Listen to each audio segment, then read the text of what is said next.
Good morning and welcome to your final edition of Epic Sports. When it comes to right on Epic Radio 99.3 FM this morning. We are live on our Facebook page and rest of our social media platform.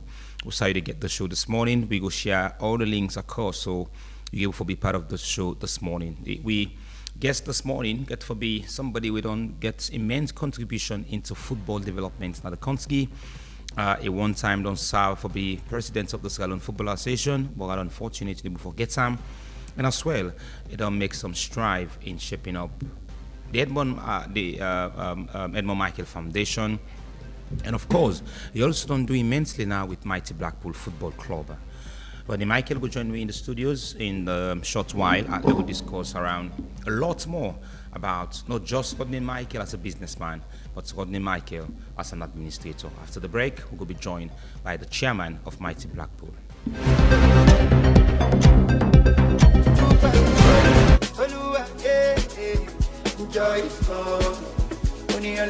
We look for best betting experience. Register with 1xBet today and enjoy when you register with 1xBet. I say, then go give you 200% bonus by your first deposit. And when you complete your registration, side day, we then go ask you for put your official promo code. Just put AMS232. 1xBet. Try get on your phone. 1xBet get fine game them like casino game, card game, and they all get sober winning. They get football, basketball, tennis, and boku other one them with live updates. Register with your phone and make sure say you register with valid ID card. And when you done your registration, screenshot them for Bambai. You can withdraw and deposit with Colats, with Orange Money, Afri Money, 1xBet Cash, MasterCard, or Visa Card. 1xBet, they sponsor La Liga, Serie A, League One, Confederation of African Football, and a partnership with FC Cologne. That not done, then get them brand ambassador them. Let Yemata, the Laughing Matter, Crack Twist and Zamza, Robino, the comedian, and plenty other one them. 1xBet, play on today. Forget you're winning. And not forget to bet responsibly. The office the Lumley Beach Road by Empire Night Club. But if you're not able to reach there, call on a telephone number 076 100 338 or 078 206 171. Get brighter with 1xBet. Get together with your friends. Place your bets. Follow the matches. Feel every moment. 1xBet brings the energy right to you. Play on 1xBet.sl or in the app. Use promo code AFCONSL to get your 200% welcome bonus. The game won't start without the official partner. Register with 1xBet today and enjoy when you register with 1xBet. I say, then go give you 200% bonus by your first deposit. And when you complete your registration, side day, we then go ask you for put your official promo code. Just put AMS232. 1xBet. Try get on your phone. 1xBet get fine game them like casino game, card game, and they all get sober winning. They get football, basketball, tennis, and boku other one them with live updates. Register with your phone and make sure say you register with valid ID card. And when you done your registration, screenshot them for Bambai. You can withdraw and deposit with Colats, with Orange Money, Afri Money, 1xBet Cash, MasterCard, or Visa Card. 1xBet, they sponsor La Liga, Serie A, League One, Confederation of African Football, and a partnership with FC Cologne. That not done, then get them brand ambassador them. Let Yemata, the Laughing Matter, Crack Twist and Zamza, Robino, the comedian, and plenty other one them. 1xBet, play on today. Forget you're winning. And not forget to bet responsibly. The office the Lumley Beach Road by Empire Night Club. But if you're not able to reach there, call on a telephone number 076 100 338 or 078 206 171. Get brighter with 1xBet. Get together with your friends. Place your bets. Follow the matches. Feel every moment. 1xBet brings the energy right to you. Play on 1xBet.sl or in the app. Use promo code AFCONSL to get your 200% welcome bonus. The game won't start without the official partner. Register with 1xBet today and enjoy when you register with 1xBet. I say, then go give you 200% bonus by your first deposit. And when you complete your registration, side day, we then go ask you for put your official promo code. Just put AMS232. 1xBet. Try get on your phone. 1xBet get fine game them like casino game, card game, and they all get sober winning. They get football, basketball, tennis, and boku other one them with live live updates. Register with your phone and make sure say you register with valid ID card. And when you done your registration, screenshot them for Bambai. You can withdraw and deposit with Colats, with Orange Money, Afri Money, 1xBet Cash, MasterCard or Visa Card. 1xBet, they sponsor La Liga, Serie A, League One, Confederation of African Football, and a partnership with FC Cologne. That not done, then get them brand ambassador them like Yemata, the Laughing Matter, Crack Twist and Zamza, Robino, the comedian, and plenty other one them. 1xBet, play on today, forget you're winning. And not forget to bet responsibly. The office they Lumley Beach Road by Empire Night Club. But if you're not able to reach there, call them a telephone number 076 100 338 or 078 206 171. Get brighter with 1xBet. Get together with your friends, place your bets, follow the matches, feel every moment. 1xBet brings the energy right to you. Play on 1xBet.sl or in the app. Use promo code AFCONSL to get your 200% welcome bonus. The game won't start without the official partner, 1xBet. Welcome back from the break. You are able to watch we live on our Facebook page and all the social media handles as we don't be joined by the executive chairman of Mighty Blackpool Football Club. We get a lot of wealthy experience when they come into the game of sports, not just football in fact, because they come from a sports oriented family. Well, I know I'm for bits gone, but let's just welcome the chairman of Mighty Blackpool Football Club. Good morning, Mr. Michael, and welcome to the show. Good morning, Toby. Merry Christmas to you and the best for the new year to you, your colleague and the radio station, and to everyone out there. Let God make 2026 a very prosperous year for we all as a nation and for the country as a whole. Amen. So I just want, in as much as this is the first time Epic get this opportunity for, we don't call you on different topic of discussion, but this morning it will be quite different because we want to kind of learn the things them way we don't know about you becoming a football administrator, but it's all started somewhere. One I share with we, Usai this all started when you can get the urge of coming into sport? Well, since birth or since growing up as a little toddler, we grew up in a sporting family. My mom had been the national tennis champion, and I think to date the only woman or the only person for winning the Triple Crown in one Grand National, which is the ladies singles, ladies doubles, and the mixed doubles. No other person now win the treble ever in the history of Australian tennis, as far as we all know. My papa be a very, very ardent football player, not a professional because he chose academia ahead of a football profession, but he was a very good left footer playing as a winger. We grew up in Bow Sports Club, and anybody know about Bow Sports Club, that's where they groom a lot of sports people, and sports was part of our daily life. And growing up playing tennis, table tennis, snooker, football and everything, I grew for like him. And then in 1982, I was privileged to be sent to England to study in a private school. At that time, you know, get the Premier League, you get the English League One, Division One, which was very, very competitive in those days. Well, like every Premier League, every English league is competitive. And I follow football religiously then. On Saturday mornings, whilst everybody, when they go out to the playground, I go ask for permission for sit in front of the TV, watch the highlights before the actual matches begin. It's not like today. Now you get everything on computer, on the satellite, on TV or whatever. In those days, it was only BBC where they give the information in the morning, and live games were very rare, only on weekends and so forth. And so that's how I got involved in football. And growing up in Bow, attending St. Francis, the great Max Macaulay and Ali Gainga were the two heroes of Bow in those days. So they left school for go watch them play, and they actually got us into football. Then in 1985, I returned from England. I came with my big brother Martin and my small brother Edwin, involved with a club called Contractors Football Club, and the owner was a man called John Goodman. I can always say John Goodman produced more players in this country that many people actually know, more than probably a lot of individuals with the boast of running the game or being influential in the game. John Goodman was a simple petrol station owner, and he invested all his money into football. and then we get Contractors Football Club, and Nine Club will go support, and we become like a parcel of that team. And you get the former director of sports now, SLFA, Ibrahim Ba, Mario Kempes, and Zain Jalloway play for Blackpool, Teens and others all play for that club. And that's how we got involved into it in 1985. I did go with them, then we involved actively, maybe in England. So when we returned from England in 1986, due to the economic situation, and would have been get knowledge, then the Leone loss, it depreciated very badly. The black market rate depreciated from 18 Leone to nearly 60 Leone.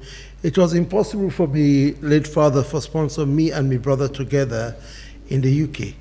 So he decided to bring me back home and continue with my brother in England. And I can't CKC. And I've been very vocal and very involved at CKC as a supporter of the school team. At that time, the current PS in Ministry of Transport, Kwame Yanksin, the late Victor Istika, Charles Sobert, and all of these guys were the stars of the CKC football team. And I get involved with them. And from there, we can get involved with Bo Rangers football, Bo Rangers, at that time, Kakwa Rangers Football Club. Would you go train with them? Would you get involved? And one day, I get the privilege for being invited for join the Bo Rangers, the Bo District Football Association. At that time, the club is owned by the District Association in 1986. So they called me in as a young 14-year-old. Then me like the way I vocal, me fluency in the English language, me fluency in speaking out, me boldness and everything. And they asked me for deputize 2 other business people in Bo. They handle the PR image of the association, Saleh Aya and Musa Hamoud, and then give me this title of Public Relations Officer 3. Okay. And that's how I get involved. And from 1986 to 1989, I was very active in the running of the game, the preparations, the matches, getting the ticket sales, getting finally the Minister of Works today, Dr. Denisani in Papai House, but just outside Coronation Field. Now nobody sell tickets. And we collect the money through the windows, and they would wait till 3, 4 in the morning, they count that money day. And I was basically running the accounts for the association. And slowly I built I was young, but you know, in the African adage say, if you wash your hands clean, you can dine with the kings. And I did that from a very young age. I'd be very bold and very active and very efficient in every assignment they give me. And in those days, we've been blessed. Forget the Bars and the Mohammed Silas and the Kempes, they all play for Bo District. And we be able to be a very competitive team in Sierra Leone. And that's how I got involved in it, actually. And in 1980, got involved in the district. By 1989-90, I was then now a young man growing up and very well respected in my own little way. And there was an issue of corruption in the district association. And I lead a rebellion that we cannot tolerate that kind of thing. And we managed I was very aggressive in fighting against corruption since that time.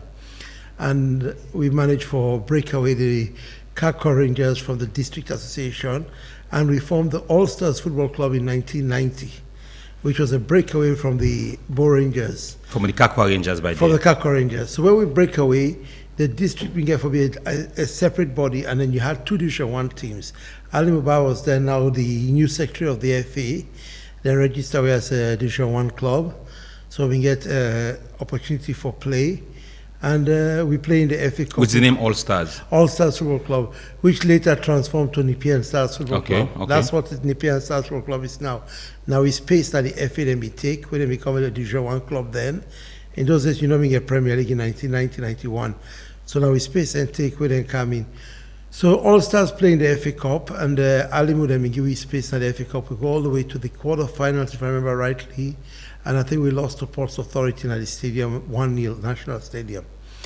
So after that, Captain Idris Kamara came in.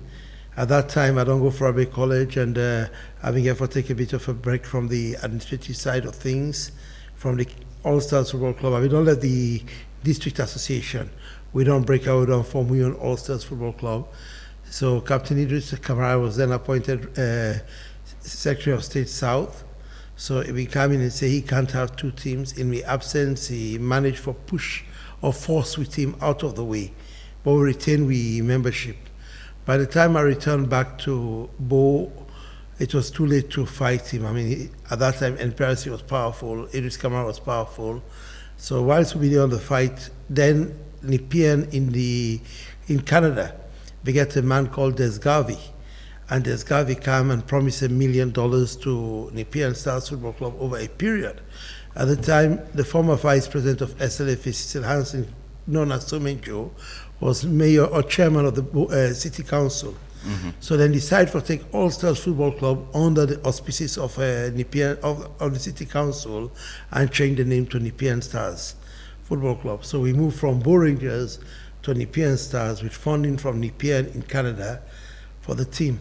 And Nepean Stars become very, very... The pathway, after the split from Kakwa Rangers, when I come to All Stars FC, then I came to Nepean Stars. After Nepean Stars, I think I watched Nepean Stars in the Premier League. I think I watched that team in the Premier League. So Nepean Stars was the first club from the Southern region for play Premier League? No, Kakwa Rangers was always in the Premier League, in the top flight, always. All right. Kakwa Rangers not ever demote.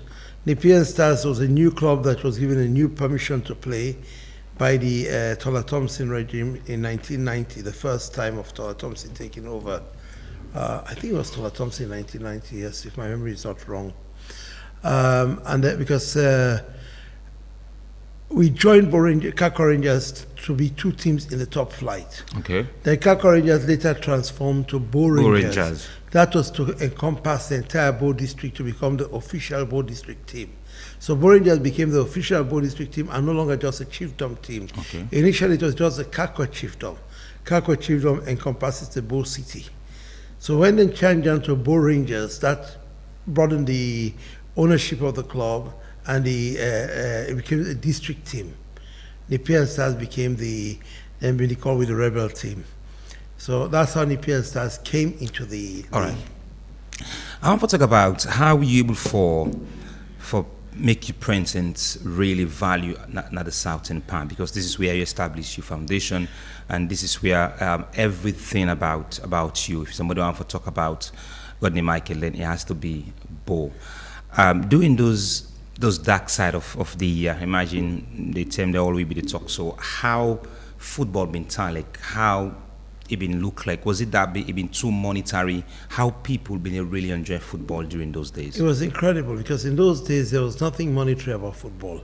We're not really buy players. It's just about passion. We're not really in fact, now when we set up All Stars Football Club, that's the first time Bo can buy players in Freetown. And Toby, let me tell you the magnificent thing about it. When we set up All Stars Football Club, then we get a CID man called Livewire. He was a CID for a long time in Bo. He was our first chairman. Now, basket we take go to the Shenge market. We'll go begin collect money from the market to man them, market people them. They actually finance All Stars Football Club initially. That's when we come Freetown, we come buy players them like Sacramento, Tafaiko and others. We take them, go Bo, and we go bring them come to the All Stars Football Club. From market people, market dues, people they give you money, say, this is our young club. It became a market team, the Shenge team. That's where we capitalized, and that's how we started it. So in those days, you bring players coming not for money. Okay. It was rare to buy players from the provinces. We're more like selling from the provinces to Blackpool, to Lions, to Ports, and so forth. So it wasn't about money, and you don't pay players by month. You go to the field, you buy the water for them, they want boot, all man contribute, give boot. It was just the love of the game, the passion of the game. And people will come and play and enjoy. And after each game, if you get the gate takings, you go put percentage by the gate takings, give the players. So it wasn't anything like what we now have, the professional level of the game today, wherein you want to sign a player, you get forgiven a sign-on fee, you get for give them a contract, and players will just be adamant about money after a game. They're not going to play if you don't give them the entitlement. They're not going to dedicate themselves. They're going to prefer going to a community league because community league give them more money than the league. In those days, it was all about the love of the game. They just been the sacrifice themselves, the passion of it. Most of the players who been playing in those days were all attending school, all fighting to get their O levels and GCSE, trying to go to university, and you see them all. I mean, if I show you some of the names we play for Blackpool, for Bo Rangers in my days at Kakwa Rangers, and now where they are now, and you see what happened. Some of them left football without nothing and have made a reputation, a career, because for them it wasn't about money. It was just the love of the game. Like everywhere else in Sierra Leone in those days, in fact, Freetown being better, then we get people like if you're the Lions, you get the Infaji Kabas, Aisha Johnson, Papa, and others. Where you go, you must get money from them. In the province, they didn't have it. There was no money. It'd be rare for you see a player in those days get 30, 40 leon at their hands. But So I think say this now begin give you the thought say you could make not just a change but significant change if you assume or acquire the biggest office in terms of football in this country. What was no, let I correct that side, not actually. In 1992, when I left for go England for study law, I don't take that break from football. Okay. And when I come, I go only go watch as a spectator. And of course, contribute to the players, and when I'm with friends, and they already play. Some of them really play me, that they take them for work. And when we get like the Storiba Silas, the Rashid Suleis and others, the late Ali Babito and others, Mario Kempes and others, these were family friends. These were like brothers to us. We grew up together. So then go kind of house and they play for the district, we go watch them play. So it wasn't for me about administration of the game anymore. Okay. After Idris Kamara dissolved... You know, just a fan doing it. After 1992, Idris Kamara dissolved the All Stars Football Club, and we support Nepean Stars. It was just now the love of the game. Until around 1994, when I began for comeback from England, because of reasons, family reasons, my late dad did not be too well.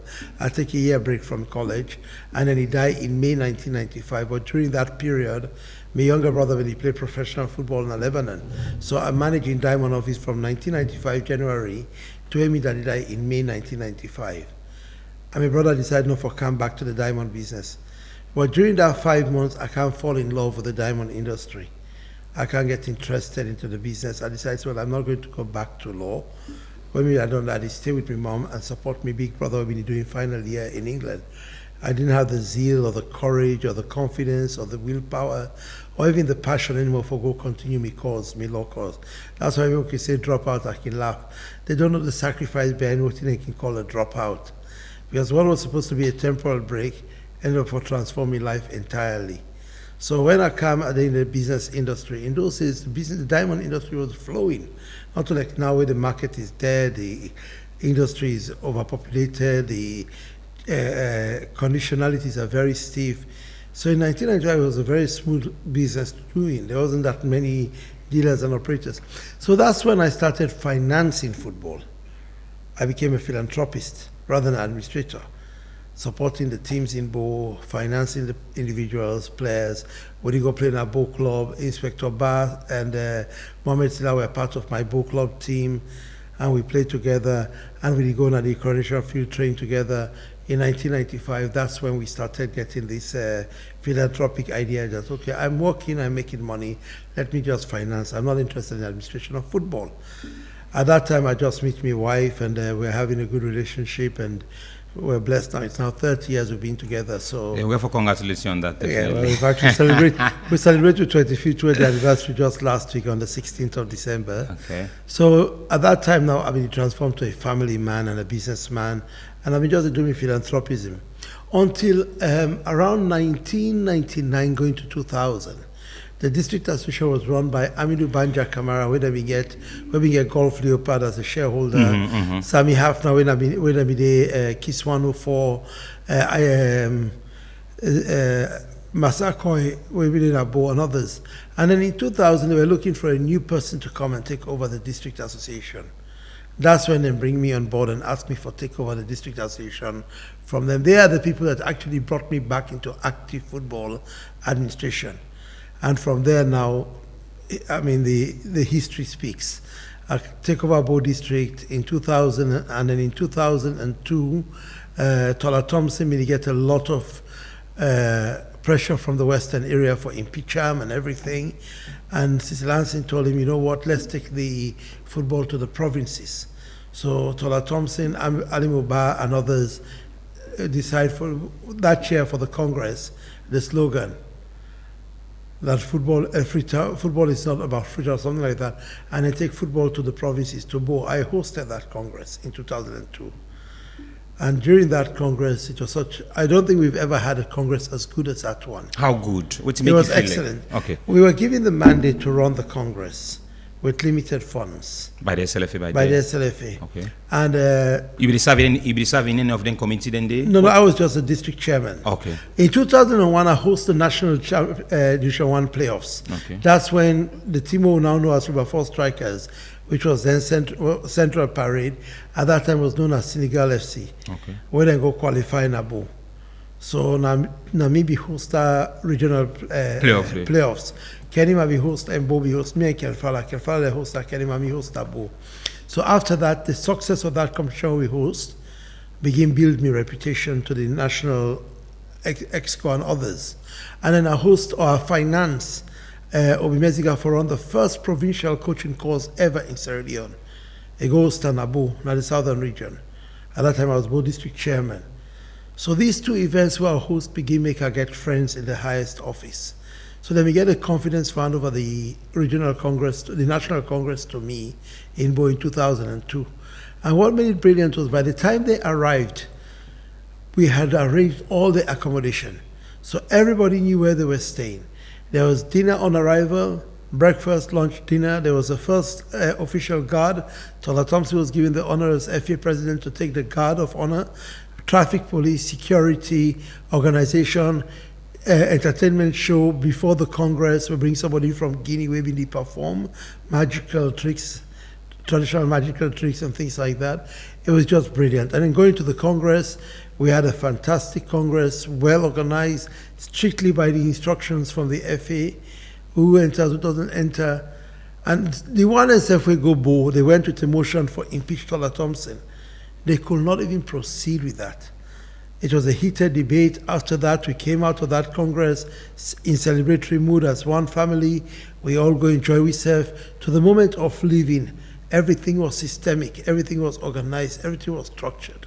So by 2002, we left an indelible impression in Makwe. DSF left Bo and said, no, that's somebody we can rely on. Then came 2004. In 2004, you had one of the most heated elections this country has ever seen. Far more heated than me versus Aisha Johnson, or far more heated than Daddy Rima versus Kofi Nyako. It was Naim Kadi, Bangso, and J.S. Kelfala. In 2003, they had instructed Tola Thompson that he cannot contest anymore, all the way from the highest office. President Kabat advised and said, stay away from the election. He accepted. We went to the Congress in Makeni without a constitution. They had not approved the constitution. By some special agreement, Dennis Bright and others pushed that Congress, which I objected to in the Congress hall. We had that issue of Bangso, but we were mandated by the district to support J.S. Kelfala. Personally, as an individual, I would have gone with Bangso. I was impressed with Bangso. I had not known much about Bangso's ego or personality, but the language he spoke, the impression he gave me was impressive. But when a district mandates you to vote for a person, this is what people normally do in life as a whole. You are bound to comply by the mandate of the organization you work for. They mandated us as a district to vote for J.S. Kelfala. We stuck by it. We go to they call the Provincial Clubs Association, led by Ibrahim Ajalo, the current regional chairman, Northern Province. And the provinces united for support J.S. Kelfala. And in that meeting in Bo at the French Center, I asked for a moment for talk to the district association. I called my district members. I asked them strictly, now, whether we support, they say J.S. Kelfala. Are you sure? They say yes. Toby, that was my first bitter lesson in football, and I want the public to hear this. Yeah. And I warned them, are you sure you're going to stand by J.S. Kelfala? You know, not go sell we. And only one person, Nepean Stars representative called Doxin, Umaru Koroma, said, I cannot support J.S. Kelfala. I'm supporting Bangso. Bangso na mi godadi, Bangso na hina mi posin, Bangso na hina between me and my wife. I will stick with Bangso. Everybody else in Bo said J.S. Kelfala. We come into the hall, we asked the poker members from the north, from the east, and everything. Who do you want? They say J.S. Kelfala. Are you sure? They say yes. Toby, you can't believe it. We go to that Congress in Makeni. J.S. Kelfala had only 3 votes from the South. GK Alpha, who was my vice chairman, Bo District, Edison Shaka, who was my secretary, and myself. Everybody else in the South support between Naim Kadi and Bangso. In the East, I'm not sure Jes Kafala even get 3 votes. Who won the election? Naim Kadi won it in second rounds. Okay. But that was my first bitter lessons of the betrayal of football. How people go to Congress, they promise you the world, and then they deviate. And that was how we go to the second rounds. In the second rounds, we had the options. Me and Edison Shaka moved to Bangso. GK Alpha moved to Naim Kadi. You see, one thing about me, people tend to misunderstand me. I will never dictate. So as soon as the first rounds finish, GK Alpha came to me with Edison Shaka and said, where do we go? I said, no, what we were mandated for was first round. Now it's discretionary. You choose the candidate you want. I'm going to Bangso. You choose who you like, but I'll prefer Bangso. Edison Shaka followed suit with me. GK Alpha apologized and said, no, he prefers Naim Kadi. And that's how we went. I did not dictate to him. 2 of us went Bangso, 1 went Naim Kadi. And after that, and I was also part of that election. At the 11th hour, Kofi Nyako decided deviate from the southern region and contest against Issa Lansing. There were 4 contenders for vice president. And Kofi Nyako decided to in the contest, and I felt bad that he was betraying us in the south. So I tell Issa, say, you know what? You let me get the embarrassment for you. You stay out of this election. I'll go in at the last minute, and I did. And we both lost. Ali Komona and Basi Bangura won. Again, I got my second bitter lesson in that one election. Ali Komona, the South and the North reached an agreement that they will vote for each candidate. What the North did, you were to vote for 2 candidates and vote for 1. Ali Komona refused to vote for me. But in the South, we voted for both. They voted for me and for Ali Komona.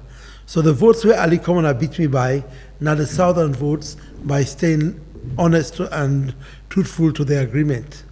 North refused to stay truthful to the agreement. They only voted 1 candidate. So all the people who have been there on Ali Komona list will be for vote for me, no vote for me. Now after the Congress then you decide, say, well, after that Congress, now I start for move to Freetown. Okay. I became, my business interests expand to Freetown. I became very close to Bangso, the late Bangso. He became a mentor. He became a fatherly figure. I became very friendly with late Fode Toure. That's when me and Fode Toure became best of friends. And I can always tell people, they say, my best friend ever in this world has to be Fode Toure, without any question mark. I mean, my brother, when he provoked me, say, you know, not twins, because of the structure we had and everything. But Fode Toure was known to my family as part and parcel of me. And everything he did, he mentioned to me. We worked as one, we lived as one. And he's probably the greatest friend I ever had in this world. So I become very close to Fode Toure. I become friends with people like Mago and others, Kaina Siru, Kasho later on, and others. And by 2008, I was part of the Bangso Dream Team. Okay. Mohamed Nabi and then the late Bangso. So you had Bangso as presidential candidate, Mohamed Nabi as vice presidential candidate 1, and me as vice presidential candidate 2. And we started the campaign. We went to the north, went to the south, went to the east, the western area. During that period, Toby, I've been doing a lot of these interviews, and I started getting a lot of respect from people. Support, respect, appreciation. And I was very, very supportive of Bangso as a presidential candidate. But there was one particular person where we appreciate my message, na Makeni. So after the message, we were all on talk, and that's a guy called Mombasa, where come out on Kolili. Mombasa called me, Mohamed Toure, and Mago Tarawale, I think it was, or Fode Toure, one of the two. But no Mohamed Toure was there. He said, they advised you now. From the 3 messages, you know, beg Dr. Bangrale left the presidency, Rodney. Rodney has won our hearts. Let Rodney take this leadership. But of course, that was in 2000? 2008. Okay. I was just brought in as a optional vice presidential candidate, and they bring me up and everything. But of course, that was something we will not even entertain. We were all pro Bangso. We loved Bangso. We believed in Bangso. We felt that Bangso was the best president this FA could ever have, for his principles, for his administrative knowledge, for his know-how, for his expertise and everything. And as an ex-footballer with high respect. So from that moment, everyone is ambitious in life. There is no crime in being ambitious. Yesterday, I tell somebody, one of the flag bearer aspirants for one of the party, when he called me and we did talk about Christmas, and he say, what do you think? I say, it's your right to be ambitious. There is no crime in being ambitious. It's not an offense. It's your right, it's your wish, it's your desire, if you mean well. And at that time, all I wanted for football in Sierra Leone was the best, from the onset.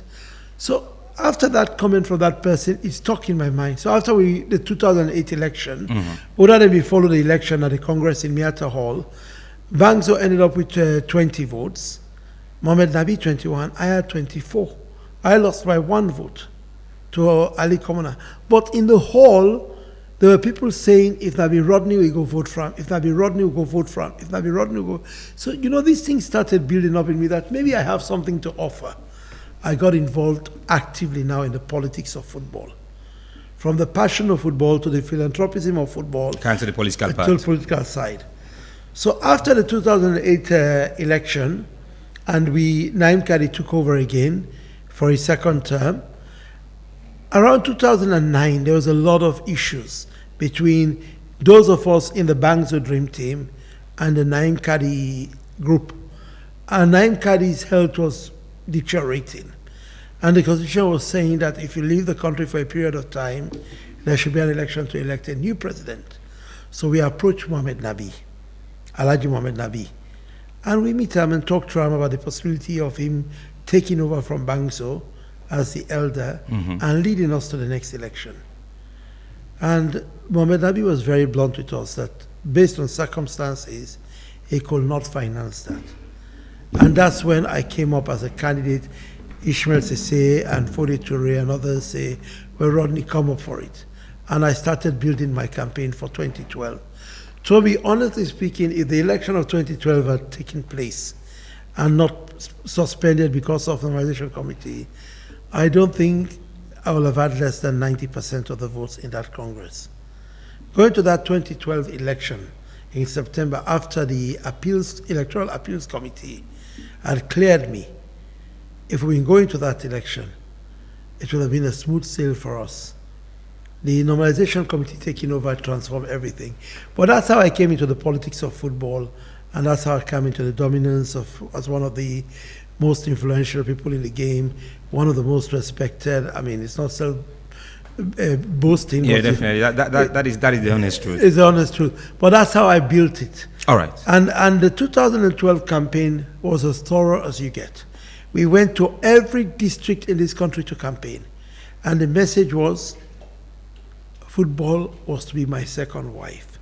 We were there to ask them to give me the office of the presidency as a bride, for me to take that office as I will my wife and my family. And that message was soundly received everywhere in the country. We did not miss anywhere.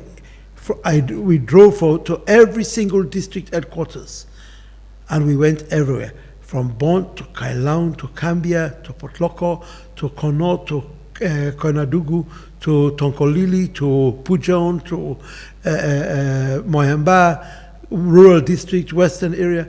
And during that period, Toby, you do certain things in this country, you don't realize the appreciation.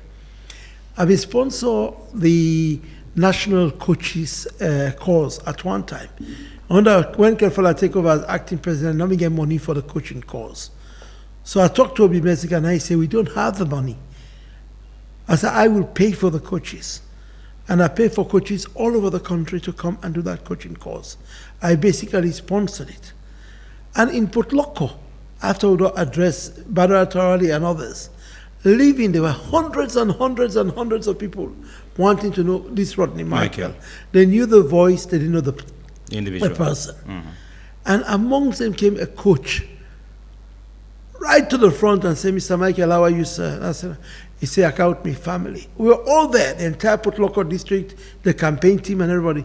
He said, I know Sabi you, but I will always wait for an opportunity for say thank you. He said, Namina, what that coach, Namina be the coach who represent Port Loko district, you go for that cause, what you pay for. And that was emotional. Yeah. And I've always carried that story as a guide in my life, that when you do certain things, don't expect the appreciation then, it will come. Yeah. People see and hear and know and appreciate. It's not because if I help Toby today, Toby doesn't say thank you today, that means he doesn't appreciate. Time will come when the appreciation will come out. So don't say Toby to go talk and say, Michael, do this for me. I will not even be there. The message will come through another means to me, or the good deeds or the reward will come later on. That coach became an A-licensed coach eventually in Port Loko and helped thousands of players. I believe he is still coaching in Port Loko. And that happened all over the country. 1 coach per district, 4 in the western area, and 3 in the southern region extra. I think it was about 20-something, 23 coaches, if I remember rightly. And I paid all that money. But that particular message I got from that coach is why I've always been in the politics of football until recently when I decided to stay away. All right. We'll go for a quick break. When we can look at this allegation of match fixing, how this affects you as an individual, your family, and as well, why after that, there are a lot of embarrassment in respect of that match fixing allegation after they exonerate you. The damage don't be caused, but with again being you the courage, and that's something our listeners know after the break. AFCON 2025 gets brighter with 1xBet. Get together with your friends, place your bets, follow the matches, feel every moment. 1xBet brings the energy right to you. Play on 1xBet.sl or in the app. Use promo code AFCONSL to get your 200% welcome bonus. The game won't start without the official partner, 1xBet.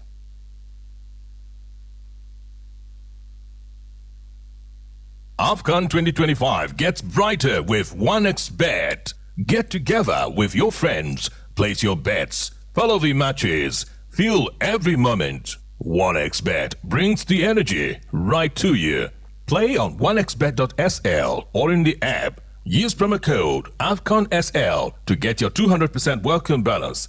The game won't start without the official partner. Register with 1xBet today and enjoy when you register with 1xBet. I say, then go give you 200% bonus by your first deposit. And when you complete your registration, side we then go ask you for put your official promo code. Just put AMS232. 1xBet. Try get on your phone. 1xBet get fine game them like casino game, card game, and they all get sober winning. They get football, basketball, tennis, and boku other one them with live updates. Register with your phone and make sure say you register with valid ID card. And when you done your registration, screenshot them for Bambai. You can withdraw and deposit with Colats, with Orange Money, Afri Money, 1xBet Cash, MasterCard, or Visa Card. 1xBet, they sponsor La Liga, Serie A, League One, Confederation of African Football, and a partnership with FC Cologne. That not done, then get them brand ambassador them like Yemata, the Laughing Matter, Crack Twist and Zamza, Robino, the comedian, and plenty other one them. 1xBet, play on today, forget you're winning. And not forget to bet responsibly. The office the Lumley Beach Road by Empire Night Club. But if you're not able to reach there, call on a telephone number 076 100 338 or 078 206 171. Gets brighter with 1xBet.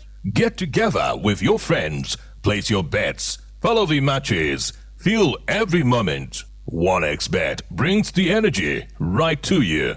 Play on 1xBet.sl or in the app. Use promo code AFCONSL to get your 200% welcome bonus.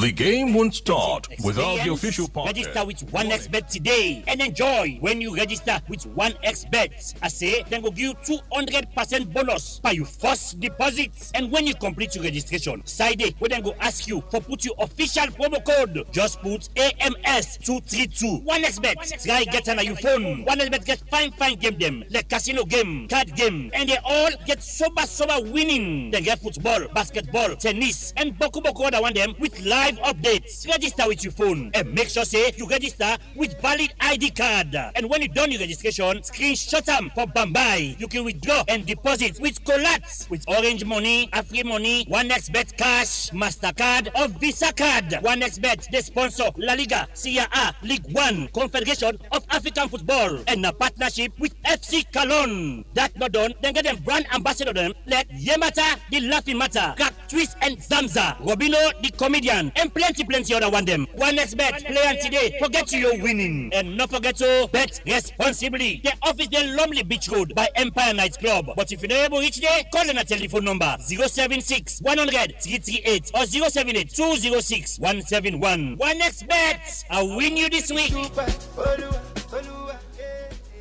All right, welcome back from the break. You listen to it now on 99.3 FM, and don't forget for drop your comment on the Facebook page and all of the social media handles. We promise for bringing them back to you. This is something personally, me as a person, I hate to talk about because I remember hosting you a few years back at the football special show, the Orange Football Special. When I conduct the interview, I've never felt emotional or even shed tears while doing interview with person. I think after you, it happened to Parnes when I would interview on the same football special. We'll talk to you during that day and day in respect of the damage caused around this match fixing allegation. I want to share with you how Dandy been really talic for your name and your family. Toby, there is no words in the vocabulary you can describe them. Emotions is not something you easily describe. I mean, it's not something I go struggle for describe, but I can just narrate certain things to you.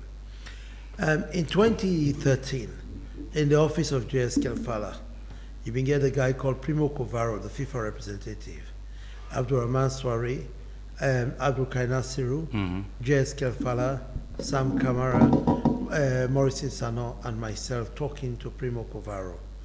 And this guy actually pleaded with me to step down for Aisha and be the running mate to Aisha, which I refused on the grounds that it would be wrong to the campaign chairman, Mago Tarawali.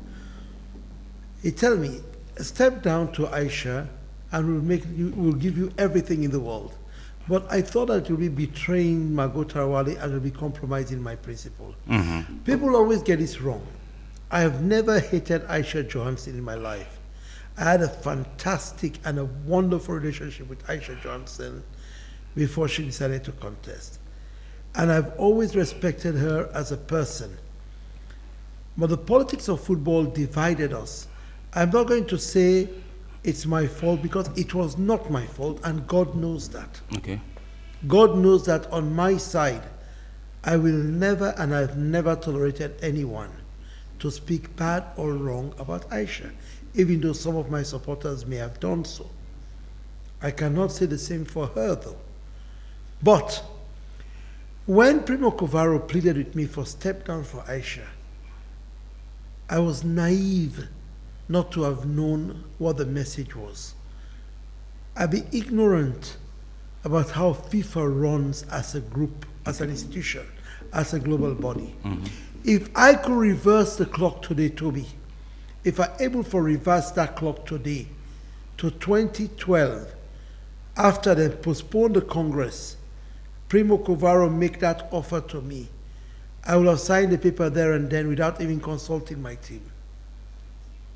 You feel like that's not one of the biggest regrets in football? It's not one of my biggest regrets because it was a wrong decision. It's one of my biggest regrets because I was naive not to know how the football world was run.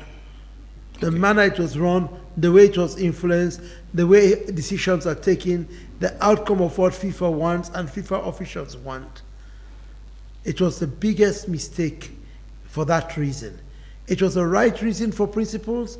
It was the right reasons to satisfy my conscience, to show appreciation to Mago Tarawali, who was our vice presidential candidate, that it would have been wrong for Mago for step down, because I would have been VP1, Mohamed Nabi VP2, Mago would have lost out. So to stick to the plan, to stick loyal to my chairman of the campaign committee, I reject that offer. But that was the biggest mistake I made as a person and for our group, the people that believed in me. Because if I had accepted I would have been running the FA for Aisha. I would have been taking control of football in this country. I would have built a reputation for myself, even though on principle it would have been the wrong thing to do. But on selfish grounds, it would have been something better for me and maybe for football in Sierra Leone. So if you say a regret, yes, the regret is that I would have had an opportunity to go further. But the right decision was taken, the wrong outcome was coming. You know what happened eventually. Yeah. A hand-picked normalization committee was selected. They know what they did. I leave them to their conscience. They know that what they did was not right. We all know what they did was not right. None of them has ever had the decency or the conscience to apologize for their wrongdoing in that normalization committee. They know that what they did was totally wrong and influenced. But that is history now. After that, after the long here and there, President Nkrumah stepping in, Kemos eventually in March 2014, convened a meeting on the direction of the president and finally securing a peace deal between we own team and the Aisha leadership, wherein we accept everything. We offer for work with Aisha. Aisha said she only wanted Mohamed Kalon. She didn't need any of us on board. The final meeting with President Nkrumah, I told President Nkrumah that I was taking a year leave. I was going into self-exile. Because at that time, the IG of police, Munu, was threatening Kalon and myself. I was losing my consultancy out of pressure from here and there. I was suffering business-wise and everything. And I told President Nkrumah and the President of Sierra Leone, Nkrumah, I was taking a year's leave. Truth be said, President Nkrumah was very remorseful about that and pleaded with me not to go, and even asked me and offered me that if I ever wanted to go and contest for the mayorship of Bo, APC will step back in front of Siraj Rolis Kamara. But my mind was made up and I told him I was leaving for a year. So I left in April 2014. I went to the UK with my family on a year exile to let things die down, to be out of the picture, to allow Aisha to run her association, to leave football for a while and stay in England with my family for a year. Mm-hmm. We went, at that time the Ebola had just come, so I had an excuse why I would want to stay in England and everything. And then she had her problems with the Awokos and Kos. What was so shocking for me, Toby, is that after I had taken that decision to leave the stage for her, allow her to lead, one morning in the UK, my son was watching the BBC channel. I'm not even sure if he watched BBC channel or just passed by and BBC channel was on or something like that. And there was my face. Rodney Michael and 14 others banned for match fixing. And you had a big picture. I was a picture. Yes, you had the headline among those They people. wake me up. It was a 1-flat 3-bedroom apartment I rented in Cambridge. Walk out, sat in front there of my family, and there I was. Toby, tell me which words in the vocabulary can describe what I felt at that moment, because I've not been able to find it. In front of my family, I was there now as the biggest criminal suspect in the history of Sierra Leone football on the world stage. Whoa. For something that was manufactured, fabricated, just to destroy and tarnish my character for life by a group of people. And only one person has ever apologized for that conspiracy. All the rest have refused to apologize. You want to mention the person's name? I will. The person who apologized? Ali Mubah was the only person who came to Bo with his Dutch friend and apologized and explained to me that I was never part of the information that he submitted about those involved. But he takes responsibility because they add my name to the list, even though he knows I was never part of it. Nobody else. All the members of the Aisha Johnson team, the Paul Kamara ministry, according to Aisha Johnson, the presidential advisors where he liaised with, not a single person, not even Aisha Johnson, Nobody has ever apologized for the destruction, the damage, the emotional pain and hurt, the reputational damage, the character assassination to my family and myself. Not a single person. Hundreds of messages, hundreds of articles were written all over West Africa, insulting my late father, insulting my late mother, insulting my brother Martin, insulting Mercury, insulting me. One even went to the extent to insult my wife, missing my wife for somebody from Kailan, when my wife not even knows how Kailan do not come out. She's a Moyamba, she's partially Madingo, Moyamba, and then she's partially Creole. They miss her totally, then curse her, then lambast her, then call all kind of names. Later on, the person realized it was the wrong person they were talking about. For go back and retract after the damage was done. Only Ali Muba was magnanimous enough, remorseful enough to go to Bo and say, I was the one that provided the evidence of match fixing. Your name was never there. But I take responsibility because I use what I provide for add your name into that list, even though I never told them you were part of it. I take responsibility and I can you hold for apologize. I can beg you for forgiveness. Nobody else has. They see me, they laugh to me, they smile to me, they joke with me, I joke with them. Because to me, Toby, the greatest punishment in life is somebody's conscience. When you go to your bed and you hear the name Rodney Michael, and you know you are part of the people that conspired to destroy that family, that name, that reputation, just because I had an ambition, just because I had a desire to work, to contribute, to help the game. When you sleep at night, your conscience will never allow you peace of mind. Sure. So that's how I've been able to overcome it. And I'm not the most religious person in the world that goes to church every Sunday, that stays 24 hours dedicated to God. But I believe in the power of God, that God is the God of vengeance. In Him, He knows what we all deserve.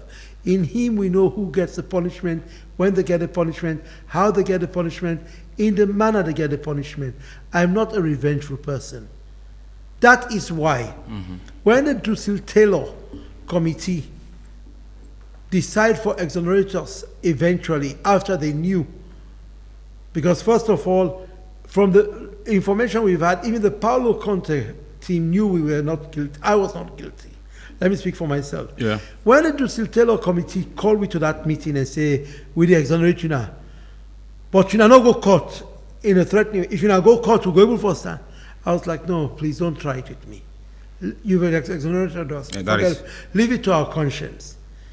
Because, Toby, had I gone to court to seek compensation, I will have owned Sierra Leone football for life. I will have owned Sierra Leone football for life. And I still have that legitimacy to go for compensation. But if I had done that, the message would have been different. They would say, well, look at the money we want. Na kapu wango kapu. I refuse to seek redress or compensation. Because for me, being exonerated was the most important thing in life at that time. Than any other thing to you. Than anything else. To be told that you're a criminal, and then to come back and say, we're sorry, you're not a criminal, it will not cure the damage done.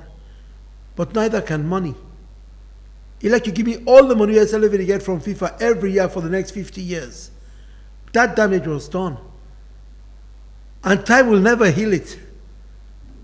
Because if you go on Google today and search Rodney Michael match fixing, there are thousands and thousands and thousands of articles there about me as a match fixer. My only consolation is that the truth was finally revealed, and in God I took consolation. And we've overcome it as a family. We move on. Even when I go Ethiopia for the first time under the ACA, when before that, even in Egypt, people in Egypt were asking me, what kind of character do you have? Yeah, exactly. That is exactly time for coming to. I remember a CAF staff member, very senior staff member, called me to the corner and say, I am so-and-so person. I want you to be my friend. And I said, thank you. I said, but why me particularly? He said, I not see somebody. He said, I've never met a man with the character you have. What you've gone through, how you've gone through it, the way you've gone through it. He said, I've never seen somebody like you. I want you to be a friend. And when we go to the voting for the ACA board member, it was between us and Liberia. Yeah. And Shokol was with me, and Liberia was represented by Andy Kwame. Andy Kwame is a much bigger name than me as far as CAF is concerned. And Andy Kwame told me, he said, Rodney, he said, your household name in Sierra Leone, Liberia, and Guinea, you've gone through so much. You take it. You deserve it now. You suffered so much. I'm already part of CAF. You take this position. That's how I got into the ACA board. If Andy Kwame insisted in one time, I would have given it to him. But because he appreciated what I had gone through and how I had overcome it and what he knew about me, he left it for me. So Toby, these little things, they help. Even when I introduced me to Infantino in Ethiopia, after me and Aisha don't make peace and everything, when Motsepe take me up to the ACA for meet Infantino, when Motsepe say Rodney Michael Australian, Infantino stood back and said, Rodney Michael for Aisha. He says, oh no, they've made peace now, it's okay. Imagine he asking, that means a lot of a conversation on there around you, a high rank of FIFA. let me tell you this. It's not only in FIFA. Presidents around Africa knew my story. People everywhere knew my story. I didn't realize how broad this story had gone, how expanded this message was sent, how far it went. When I went to Ethiopia and I met Mr. Veron, and he was sitting on the table, Veron was a very close friend of Aisha, and in a way might have felt a bit guilty about the whole episode. I went to greet him.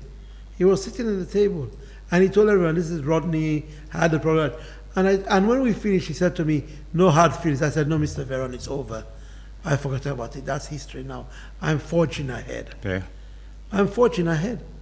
It's not easy, Toby. Every single time I look at it, at the damage done and the pain done, and every time my family remind me, you're still in football despite of everything. It's as if I'm some kind of idiot that should have left it a long time ago. But how do you leave something you love? How do you leave something that is part and parcel of you?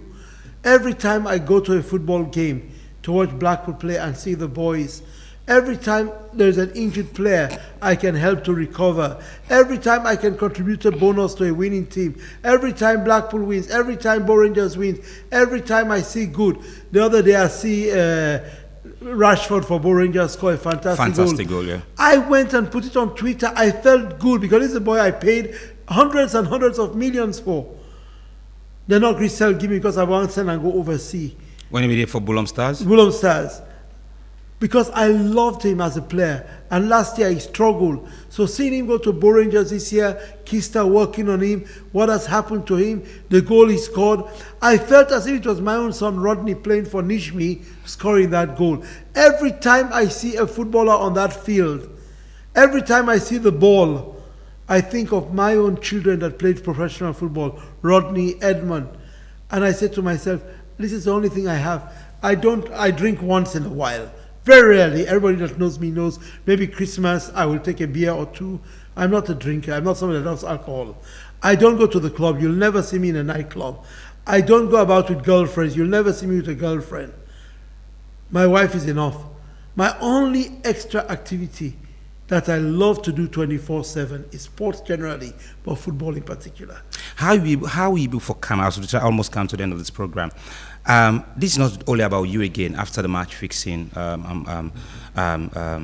struggle or the match fixing allegation. It's not just about Rodney Michael. It's about the Michael family and other names were associated with your family. How you be able to convince then people and these were all people who undergo all the shame, the humiliation, were accused of match fixing wrongly. How you be able to face you people and tell them, say, I'm still going back into football? I never convinced them. They were never convinced. I just did it. I'm a very stubborn person. Anybody you ask, they will tell me, say, I'm stubborn. If I want to do something and I tell you I'm doing it, even if you don't give me your support, if I think it's the right thing to do, if I think it makes a difference to me and to people, I'll do it.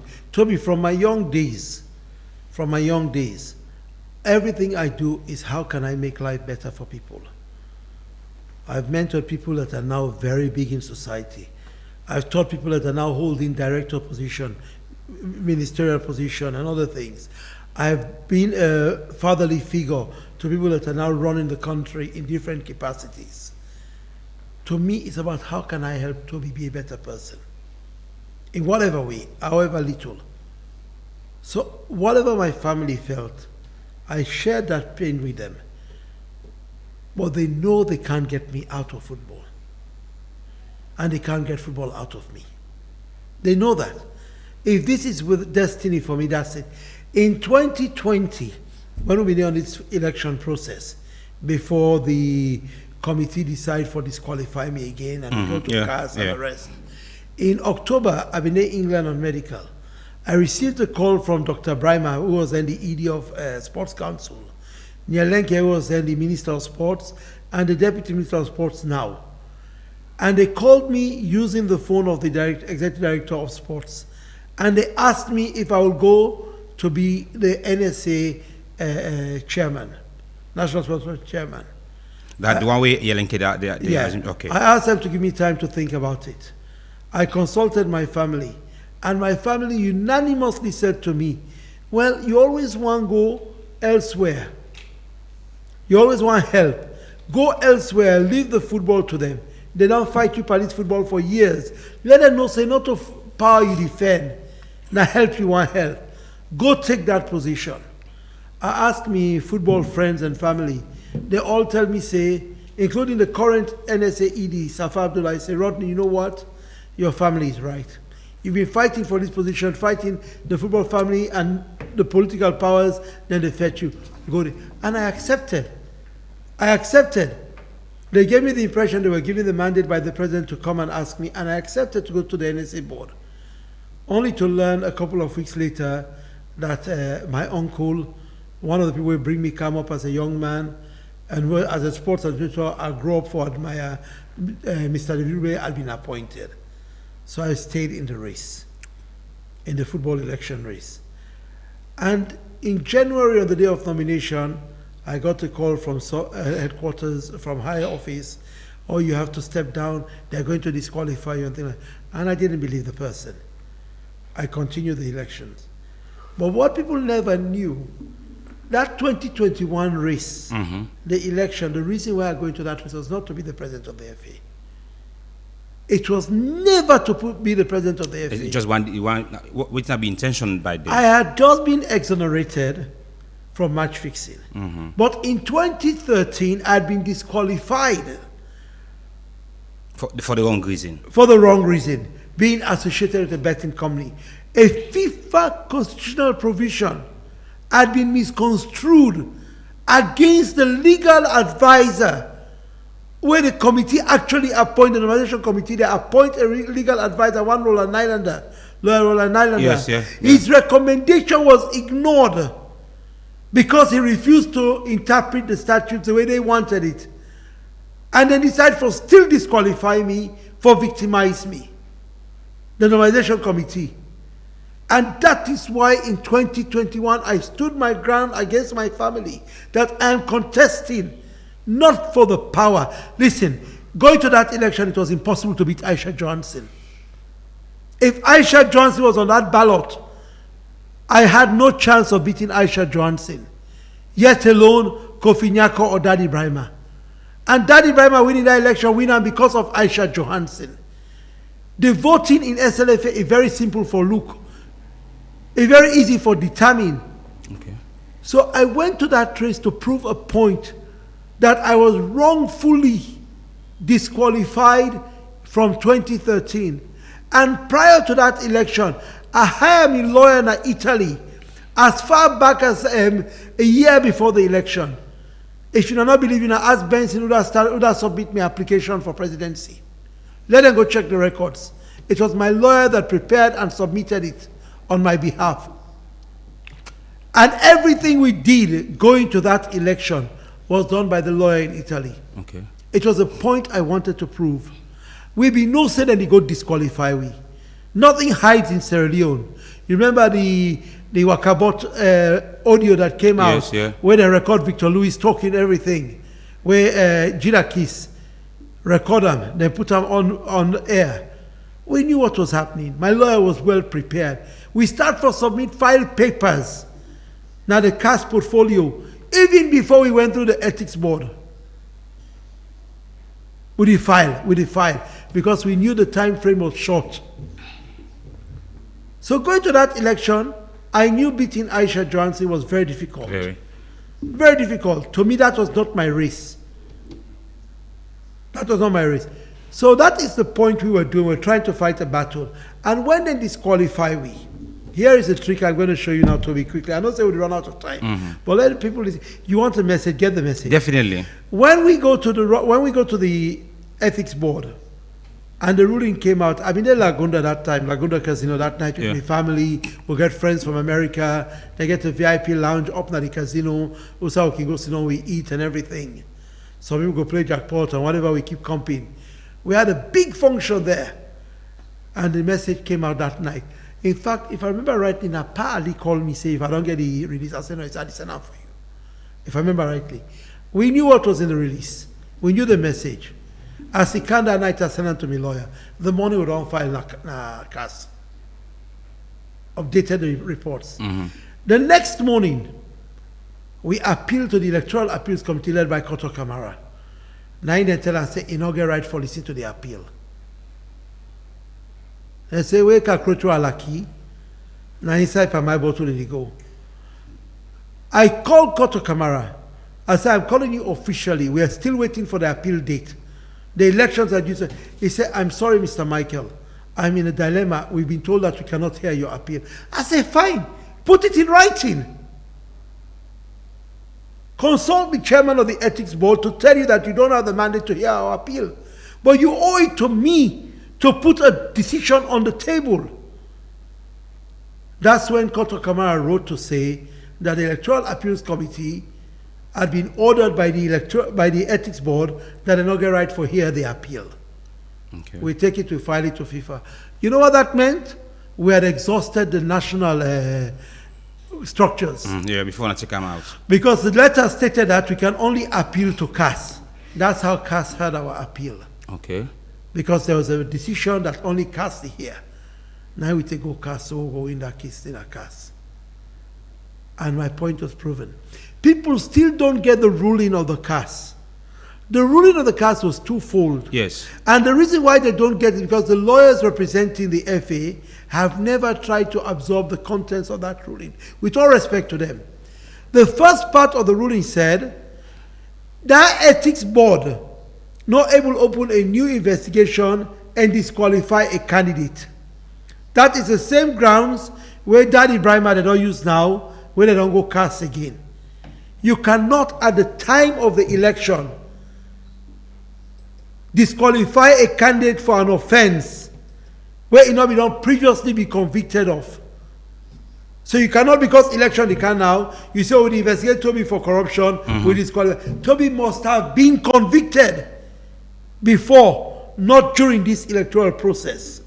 That was the first thing the ruling say. Okay. It basically said that the disqualification by the Dusil Taylor committee, at that time when they opened that investigation, that hearing was all nullified. Okay. Then they said, but this man had been disqualified in 2013 by another competent body called the Normalization Committee. That matter must be heard. Now that case will go per now. That 2013 case.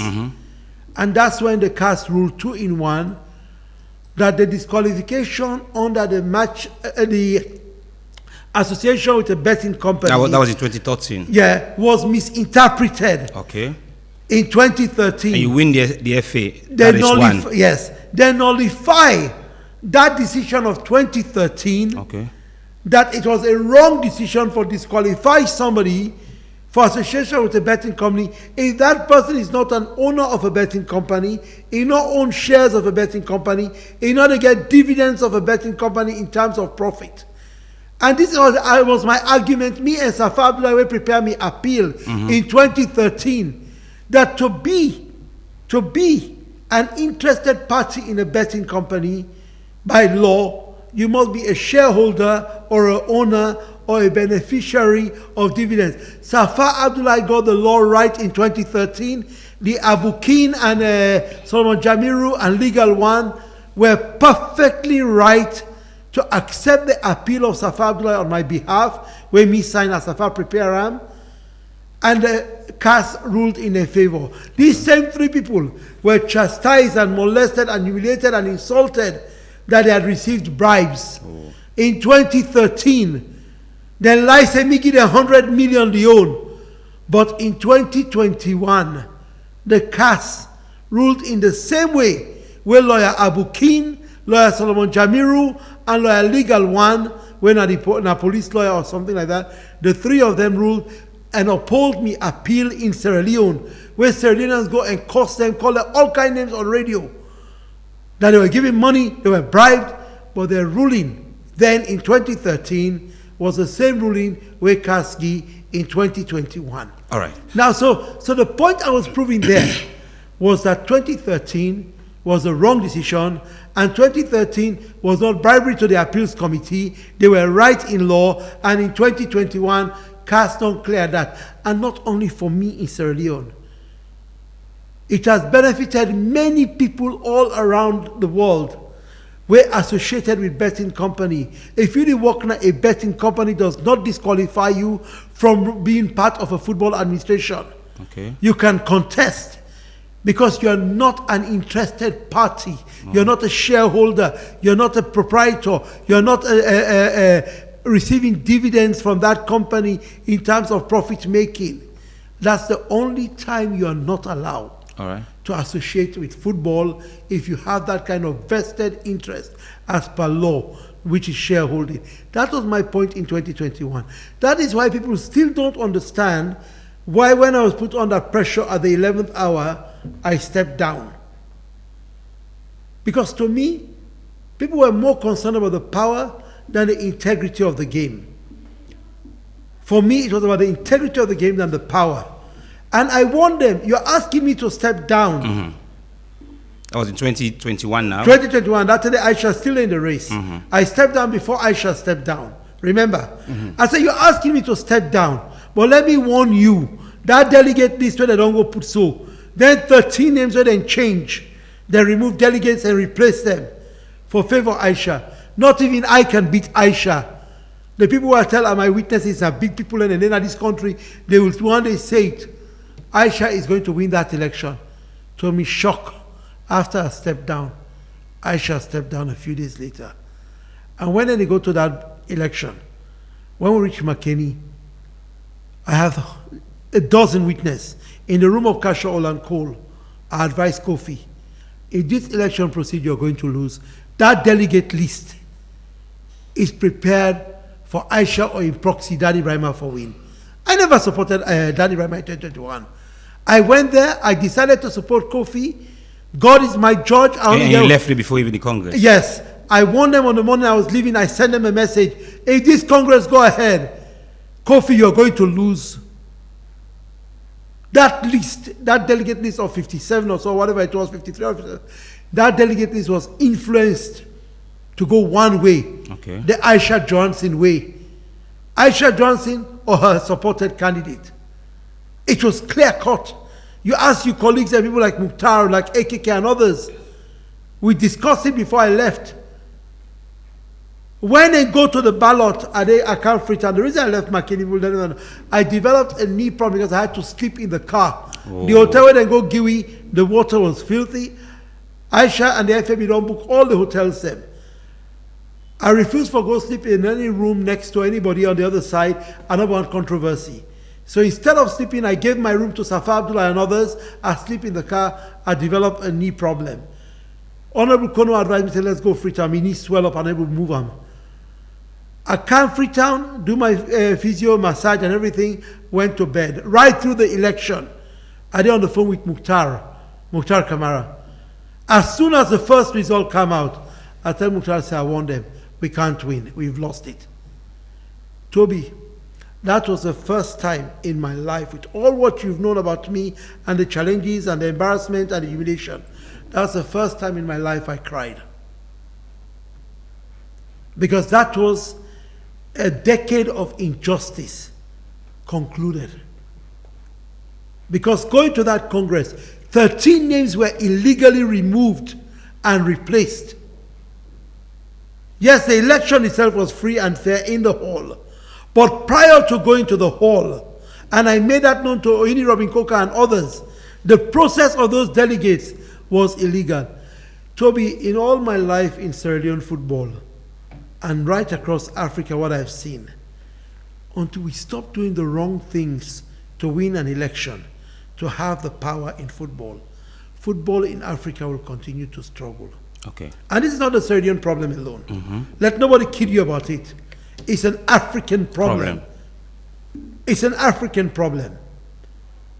And until we stop it, football will never be blessed. And these are my regrets in life. You talk about regrets, it's the fact that all what I meant, all the good I wished, all the best desires I had, I could never enforce the change I wanted to change. I leave my conscience with God to decide. But let me say this. If I had become the president of the FA, and I have no intention of contesting any election in the near future, I said it in 2021, and I will say it again. As I sit here today, unless something changes drastically, I have no intention to contest another SLFA election in Sierra Leone. All right. But let me say this, please. No problem. You have all the right, sir. I think in me, Sierra Leone lost the best president they will ever have had. That's what I honestly believe in my conscience. Okay. And I leave that to God to decide.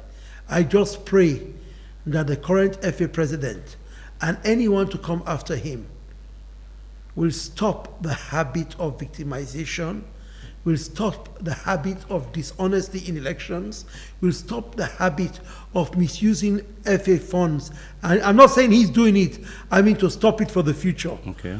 That they will stop all the wrong deeds that is affecting our beautiful game. That they will work in the interest of football, in the interest of the nation.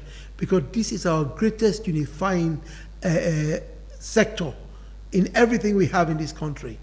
Football is the last unifying thing. Sports is the last unifying thing. I just keep praying for it. But that's my biggest regret, that I was never, ever given a chance. And I was fought by two separate governments and deprived by two separate governments and by the FIFA global body from an opportunity to serve the only country I call home in my life. But I'll go as a retired football person in the years to come and reflect on the little I did and wish I could have done more.